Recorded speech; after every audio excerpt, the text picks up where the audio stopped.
Hello guys, नमस्कार। आप सभी का स्वागत है। समय हो चुका है, 4 बज चुके हैं और जैसा कि मैंने आप लोगों को बताया था कि आज शाम 4 बजे पेपर में छपने वाले प्रश्नों का वीडियो में लेकर आने वाला हूँ। कक्षा 9वीं सामाजिक विज्ञान का पेपर 15 मार्च को आप देने वाले हैं, तो जुड़ जाइए सभी बॉयज़ एंड गर्ल्स। एक दूसरे को शेयर कर दो और अपने सभी दोस्तों को लाइव क्लास में बुला लो। इस लाइव क्लास में हम करने वाले हैं धमाका।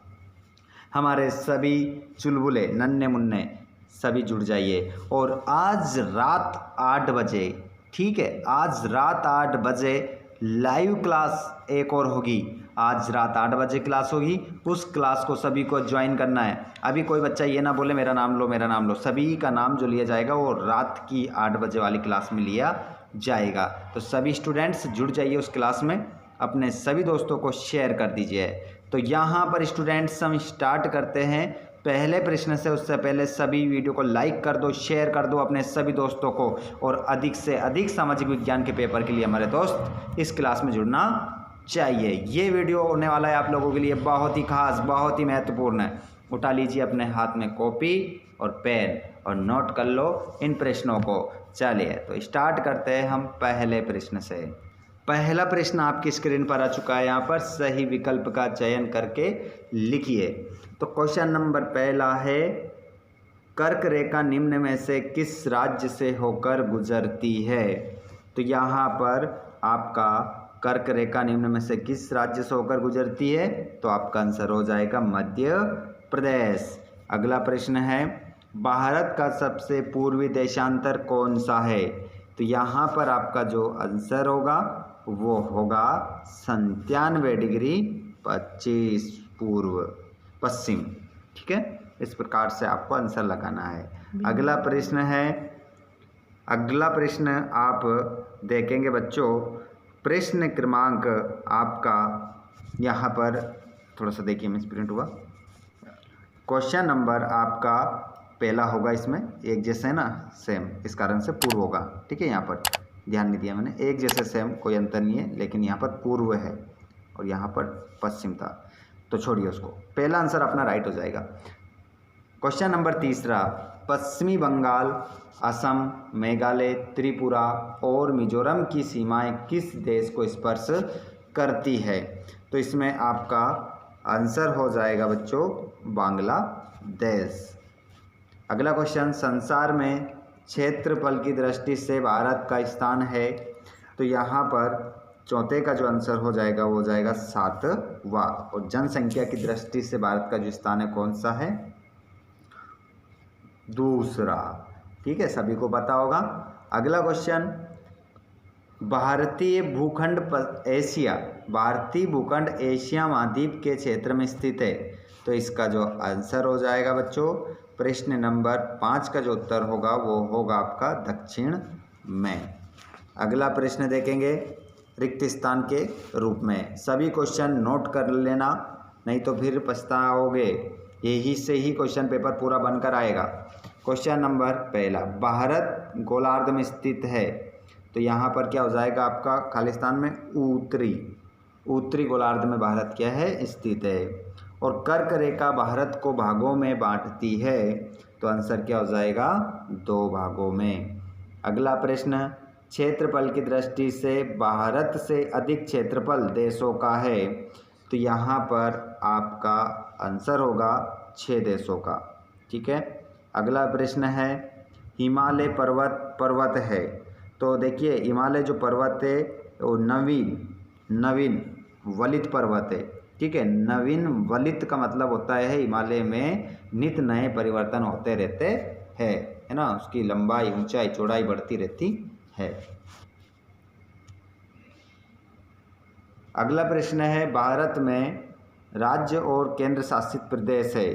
तो यहाँ पर आप लिखेंगे 28 राज्य और 9 केंद्र शासित प्रदेश, आपका आंसर हो जाएगा। ठीक है, 28 9।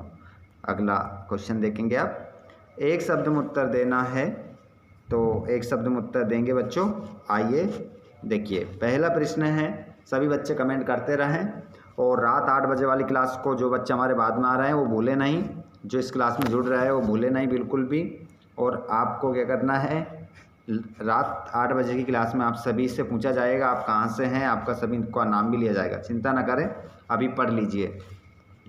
भारत का क्षेत्रफल विश्व के भौगोलिक क्षेत्रफल का कितना प्रतिशत है? तो यहाँ पर आपका आंसर हो जाएगा बच्चों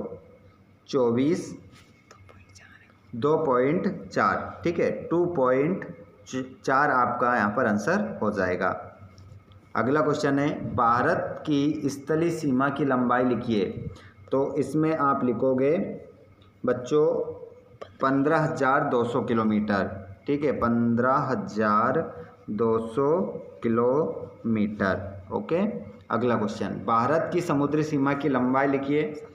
तो यहाँ पर कितनी लिखोगे आप, 7516.6 किलोमीटर, मतलब 7516.6 किलोमीटर, ऐसे लिख देना। अगला क्वेश्चन है, भारत और श्रीलंका के मध्य स्थित खाड़ी का नाम लिखिए। तो इस खाड़ी का जो नाम है, भारत और श्रीलंका के बीच में जो खाड़ी है बच्चों वो है मन्नार की खाड़ी। अगला क्वेश्चन, भारत के पूर्व में स्थित खाड़ी का नाम। अब ऐसा उस खाड़ी का नाम पूछ रहा है जो भारत के पूर्व दिशा की ओर स्थित खाड़ी है, तो उस खाड़ी का नाम है बंगाल की खाड़ी। इसकी खाड़ी बच्चों बंगाल की खाड़ी। अगला क्वेश्चन देखेंगे, कर्क रेखा किन राज्यों से होकर गुजरती है? तो आप सभी ने ये क्वेश्चन तो बहुत अच्छे से याद करा होगा। चलिए पर नाम देख लेते हैं हम। एक क्वेश्चन इससे ऊपर वाला छूट गया क्या? चलिए देखते हैं, कर्क रेखा किन राज्यों से होकर गुजरती है? तो इसका जवाब आप लोग मुझे जल्दी से दीजिए। यहाँ पर जो क्वेश्चन है वो कितने राज्यों से होकर गुजरती है, ठीक है, ऐसा था। तो बताइए आप सभी मुझे कितने राज्यों से होकर गुजरती है, इसका जवाब आप लोग मुझे कमेंट बॉक्स में देंगे, सभी बच्चे देंगे। बहुत ही इंपॉर्टेंट क्वेश्चन है, सभी जवाब दीजिए मुझे। देखता हूँ सबसे पहले, मुझे पता है क्योंकि बहुत सरल क्वेश्चन है, ठीक है, अभी आंसर मैं नहीं लिख रहा यहाँ पर। आप बताइए मुझे इसका आंसर क्या होगा। समझने वाले समझ भी गए होंगे, पर आप लोग मुझे जवाब देंगे। अगला क्वेश्चन है, गुजरात और अरुणाचल प्रदेश के समय में कितने घंटे का अंतर है? तो आंसर हो जाएगा 2 घंटे का अंतर है। अगला प्रश्न, अरब सागर तथा बंगाल की खाड़ी में स्थित द्वीपों का नाम लिखिए। तो उसमें जो द्वीप है बच्चों, लक्षद्वीप व अंडमान निकोबार द्वीप है, ठीक है, आप लिख लेंगे लक्षद्वीप। चलो लिख देता हूँ, लक्षद्वीप है एक, तो क्या नाम है, लक्षद्वीप, और एक क्या है, व अंडमान, अंडमान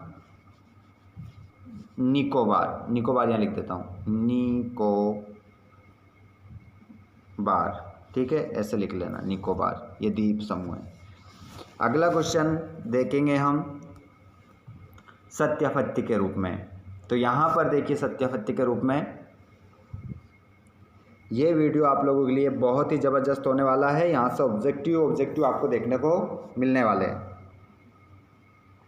भारत का क्षेत्रफल 32.8 लाख किलोमीटर है, तो ये आंसर आपका बिल्कुल सत्य हो जाएगा। और 82 डिग्री 30 पूर्व देशांतर रेखा कर्क रेखा कहलाती है, तो इसका आंसर आपका असत्य हो जाएगा।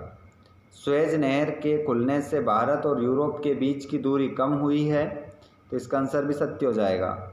और क्षेत्रफल के आधार पर भारत का सबसे बड़ा राज्य राजस्थान है, तो इसका आंसर आपका सत्य होगा। और भारतीय संघ राज्य का सबसे दक्षिणी बिंदु लक्षद्वीप है, तो इसका आंसर आपका असत्य होगा। नोट करना इन प्रश्नों को, ऐसे ही अगर टालम टोली करी तो पछताओगे फिर बाद में। अब देख लीजिए यहाँ पर जोड़ी 82 सही 1/2 डिग्री पूर्वी देशांतर, तो इसका जो आंसर होगा वो हो जाएगा मानक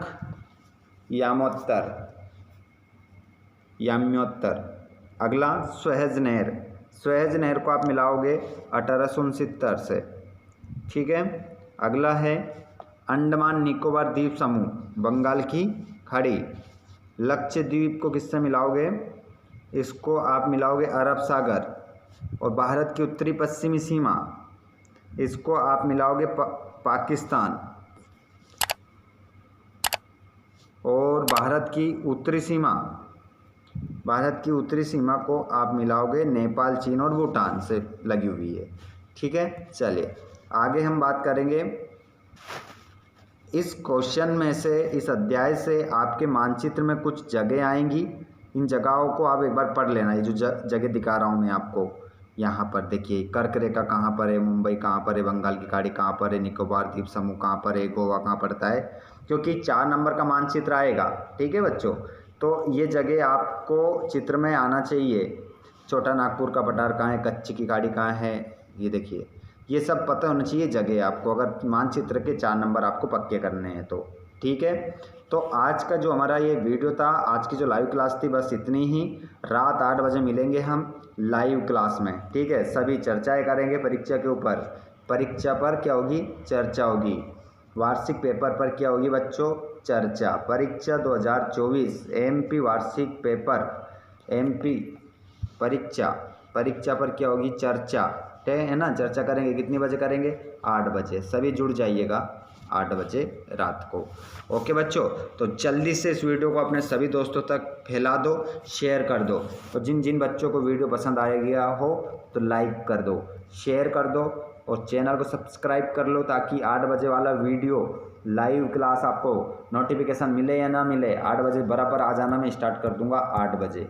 ठीक है, कौन कौन तैयार है रात की 8 बजे वाली क्लास लेने के लिए? कमेंट बॉक्स में बताओ जल्दी से कि हम 8 बजे भंडारे में, लाइव भंडारे में जुड़ेंगे। ठीक है, ओके स्टूडेंट्स, तो मिलते हैं हम रात 8 बजे। धन्यवाद।